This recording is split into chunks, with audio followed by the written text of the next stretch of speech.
Quelques années après la parution de notre ouvrage « Financement de projet, enjeux juridiques et bancabilité d'une opération », Virginie Aubert-Magétric et moi-même avons estimé indispensable d'en proposer une nouvelle édition. Cette seconde édition était nécessaire compte tenu de la multiplicité des réformes intervenues, droit de la commande publique, droit des contrats et des obligations civiles, droit des émissions obligataires, droit de l'énergie, et tout cela sans compter l'évolution de la pratique de marché ainsi que l'émergence de nouveaux outils et acteurs dans un environnement législatif renouvelé. Bien plus qu'une simple actualisation, l'ouvrage a été largement refondu. Nous en avons conservé les fondamentaux, un format compact et une approche didactique pour tous ceux qui souhaitent se familiariser avec la matière, mais nous offrons d'autres grilles de lecture.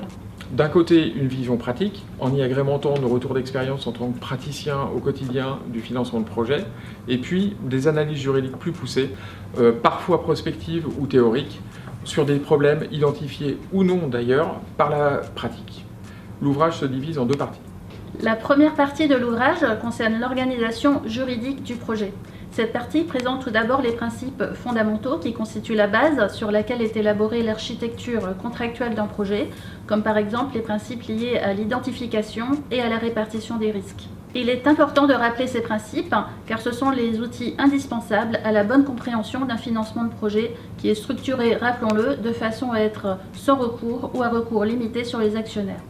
Ensuite, nous analysons les fondements qui permettent de s'assurer de la solidité et de la viabilité d'un projet, pour ensuite présenter les risques liés à sa conception et à sa construction. Comme l'indique le titre, la bancabilité du projet est le fil conducteur qui guide les développements effectués dans cet ouvrage. Dans cette première partie, nous avons ainsi voulu insister de prime abord sur l'importance fondamentale de l'équilibre économique du projet. Au travers d'exemples tirés de notre expérience sur différents secteurs, nous proposons au lecteur, quelle que soit sa casquette, une grille d'analyse qui peut l'aider à se rendre confortable sur la sécurisation des revenus d'un projet et donc sa bancabilité. Nous passons également en revue les solutions d'ordre contractuel qui permettent d'anticiper certains aléas. Dans cette seconde édition, nous conservons résolument une approche pluridisciplinaire. Nous traitons aussi bien de projets portés par un sponsor privé, comme cela peut être le cas dans le secteur des énergies renouvelables, que des projets publics. Ces derniers projets, dont certains sont des grands financements d'infrastructures emblématiques, ont participé à l'essor du financement de projets en France, suite à l'ordonnance de 2004 sur les partenariats publics-privés.